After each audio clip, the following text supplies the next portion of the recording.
مالیگاؤں میں سال گزشتہ جب کورونا تھا تو کوئی سیاسی شخصیت اپنے گھروں سے نکل کر کے لوگوں کی خدمت کے لیے روڈ پر نہیں تھی۔ مجلس اتحاد المسلمین کے ورکر تھے جو ہم لوگوں کے ساتھ رہ کر کے ہم نے ہاسپٹلوں میں جا کر کے ان تمام مریضوں کے لیے جو ہاسپٹل میں تھے اور ان کے گھر کے لوگ جو کوارنٹائن کیے گئے تھے، ہم نے جمعیت علماء کی طرف سے ان کے کھانے کا مکمل انتظام کیا تھا اور تقریباً 800-850 لوگوں کو صبح ناشتہ، دوپہر کا کھانا اور رات کا کھانا ہم نے اچھا کھانا مہیا کیا تھا۔ مالیگاؤں بدنام ہو چکا تھا، آپ کو پتا ہے، ندی کے اس پار رہنے والوں کے لیے اس پار جانے کے لیے راستے بند کر دیے گئے تھے، ایک آدمی بھی اس طرف نہیں جا سکتا تھا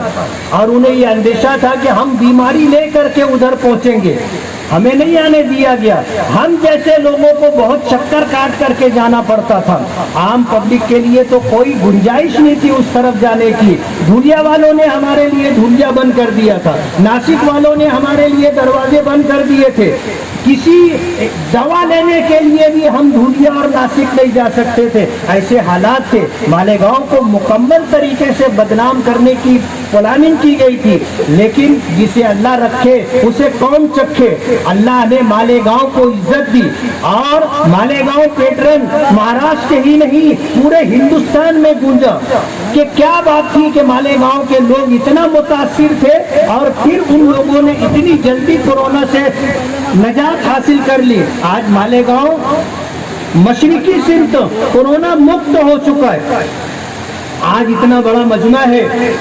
جو سرکار کی گائیڈ لائن ہے کہ ماسک ہونا چاہیے، سوشل ڈسٹینسنگ ہونا چاہیے، سینیٹائزر کا انتظام ہونا چاہیے، ہم اس کو فالو کرتے، لیکن کورونا کے دور میں ہم نے دیکھا کہ لوگوں میں ایسا خوف اور ایسی دہشت تھی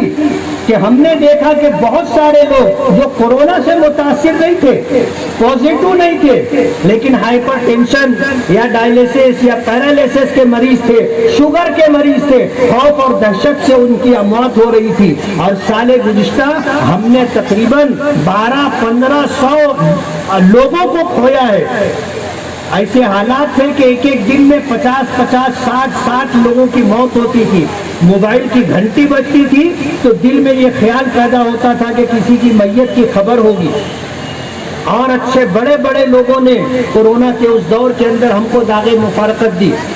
اس مرتبہ ہم نے خوف اور دہشت ختم کرنے کے لیے مالیگاؤں کے ماحول کو لاک ڈاؤن سے نجات ملے اور لوگ اپنا کام کاج کرتے رہے۔ الحمدللہ اللہ نے ہمیں کامیابی دی۔ آج اس موقع پر میں امتیاز جلیل صاحب سے ایک بات کہنا چاہوں گا کہ ہمارا یہ ہائی وے جو بائی پاس ہے 2006 میں بنا ہے، 2006 میں بننے کے بعد بمبئی سے لے کے اندور تک اگر درمیان میں کوئی گاؤں آیا، کوئی دیہات آیا، کوئی قصبہ آیا، کوئی شہر آیا، اس کے لیے سروس روڈ دیا گیا، اس کے لیے فلائی اوور بنایا گیا۔ لیکن مالیگاؤں ایک ایسا شہر ہے کہ اتنی بڑی آبادی رکھنے کے بعد بھی مالیگاؤں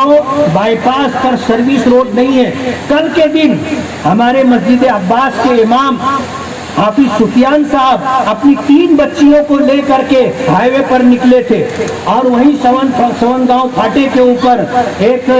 مال ٹرک والے نے ان کو ٹکر دی اور حافظ سفیان کی موت ہو گئی، اور ان کی ایک بیٹی 9 سال کی تھی، اس کا انتقال ہو گیا۔ 2 بچیاں اس وقت ہاسپٹل میں زیر علاج ہیں۔